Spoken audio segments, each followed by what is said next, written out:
당신은 지금 무엇 때문에 갈등하고 있습니까? 일반적으로 갈등은 가까운 사람들과의 관계에서 야기됩니다. 지나가는 사람, 먼 곳에 있는 사람, 또는 잘 알지 못하는 사람과 갈등이 일어나는 경우는 거의 없습니다. 사람과의 관계는 이성적이기보다는 감성으로 맺어 있는 경우가 대부분이죠.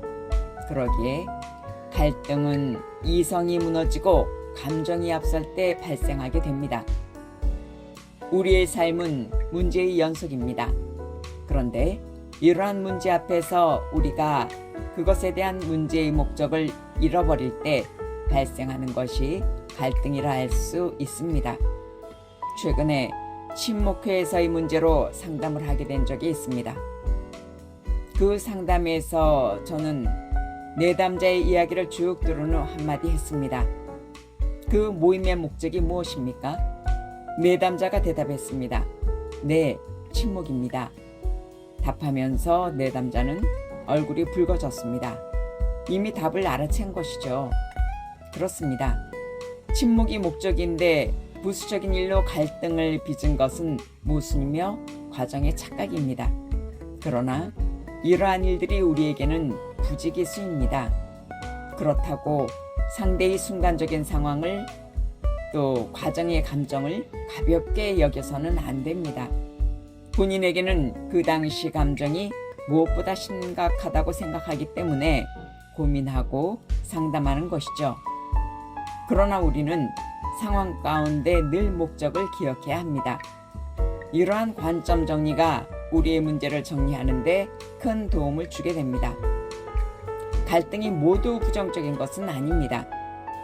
어둠을 아는 자만이 빛을 인식할 수 있는 것처럼 모든 문제는 인격을 쌓을 수 있는 기회가 됩니다. 갈등 가운데 소통 방법을 개선해 나가고 인내하는 법을 배울 수 있는 것이죠. 인내는 인격을 낳습니다. 겉으로 드러나는 일들은 우리의 내면에서 일어나는 것보다 중요하지 않습니다. 우리가 겪는 상황은 일시적이지만 우리의 인격은 영원합니다. 어느 신학자는 이렇게 말했습니다. 우리가 천국에 가져가는 것은 부와 명예가 아니라 인성이다. 그렇습니다. 우리가 어디에 집중하느냐가 자신의 감정을 결정합니다. 그러니 너무 단기적인 생각에 사로잡히지 마십시오.